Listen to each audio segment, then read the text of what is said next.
Pemirsa, akibat sopir mengantuk, minibus terperosok ke area persawahan sedalam 5 meter di Kabupaten Bogor, Jawa Barat. Sementara dari ruas tol Madiun Kertosono, Jawa Timur, sebuah minibus pemudik hangus dilalap api.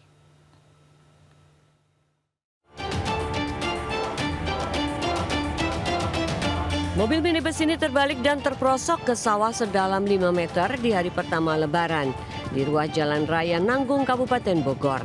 Diduga si sopir mengantuk sehingga saat melintas di jalan sempit, mobil tak dapat dikendalikan. Akibat kejadian ini, warga bergotong royong untuk mengevakuasi sopir dan satu penumpang yang terjebak. Beruntung keduanya selamat dan hanya mengalami luka memar. Kondisi supir dalam keadaan mengantuk dari arah sana ya. Dia kan mau pulang dari pos yang sana, dia sudah katanya sudah berat. Jadi kondisi si bapaknya benar-benar udah nggak bisa dikontrol gitu Pak. Ngantuk. Kejadian ini menarik warga karena kondisi mobil yang rusak berat akibat terbentur bebatuan tebing sawah. Dari Bogor, Jawa Barat, Wildan Hidayat, iNews melaporkan. Di kilometer 613. Api melalap seluruh bagian minibus yang ditumpangi 4 orang pemudik di Jalan Tol Madiun Kertosono di kilometer 613 Desa Purworejo, Pelang Kenceng, Madiun. Besarnya kobaran api menimbulkan kepulan asap hitam, terlihat hingga kejauhan. Diduga minibus asal Ponorogo menuju Surabaya ini mengalami konsleting listrik hingga terjadi kebakaran. Beruntung seluruh penumpang dan pengemudi berhasil menyelamatkan diri sebelum seluruh mobil terbakar. Sementara petugas damkar yang tiba di lokasi mengaku membutuhkan waktu 30 menit untuk memadamkan minibus yang terbakar. Dari Madiun, Jawa Timur, Arif Wahyu, iNews melaporkan. Pemirsa, seorang khotib meninggal di mimbar ketika akan menyampaikan khutbah Idul Fitri di Kabupaten Tangerang, Banten. Sementara di Surabaya, Jawa Timur, sejumlah pemudik terlantar di terminal bus Purabaya.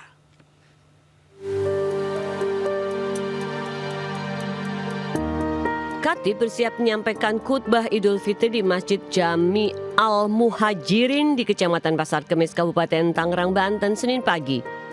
Namun beberapa saat kemudian khatib yang diketahui bernama Muhammad Edi, 61 tahun ini hilang keseimbangan lalu terjatuh ke bawah mimbar.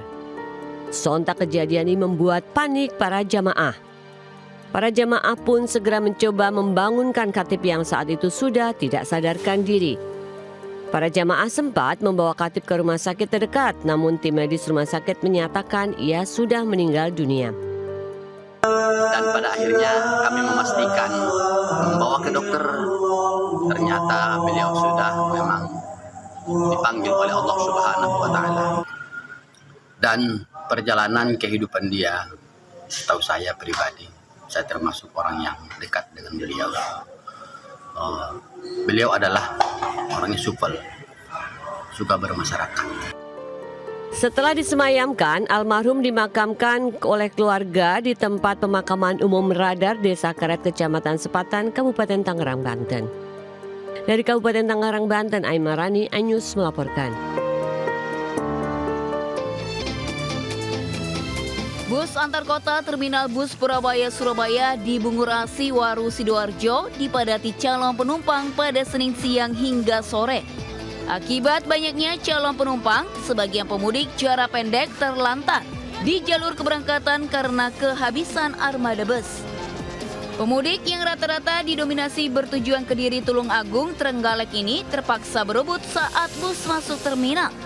Sementara puluhan armada bus yang tersedia telah diberangkatkan lebih awal karena jumlah pemudik yang melonjak.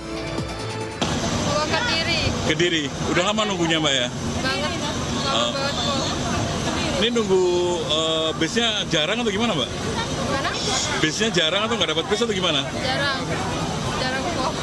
Busnya jarang ya? Iya. Terus gimana nih, tetap berangkat? Mau mudik atau? Iya, mau mudik. Terus? Kalau nggak dapat bus gimana? Tetap berangkat?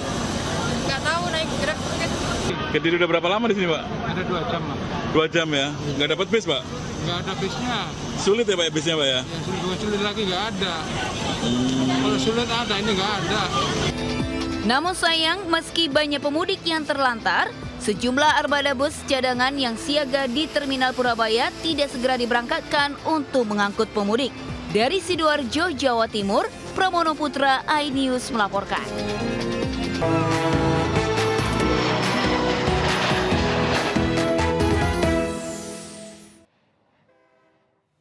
Ya, masih dari informasi lintas mudik pemirsa, akibat penyempitan jalur, arus lalu lintas di jalur selatan Nagrek Kabupaten Bandung mengular hingga 6 km.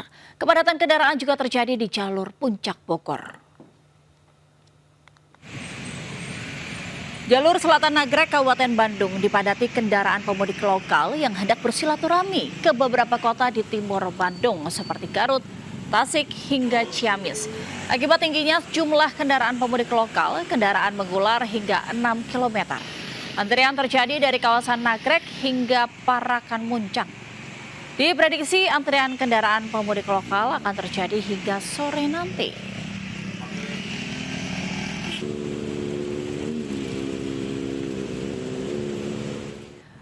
Sementara di jalur Puncak Bogor, ribuan kendaraan yang akan berlibur ataupun bersilaturahmi mengular mulai eksit tol Ciawi hingga Simpang Gadok. Demi mengurai kemacetan, Satlantas Polres Bogor memberlakukan rekayasa lalu lintas sistem satu arah dan ganjil genap. Dari data Satlantas Polres Bogor, dari pukul 6 hingga pukul 7 pagi, sekitar 9.000 kendaraan memasuki jalur kawasan Puncak Bogor.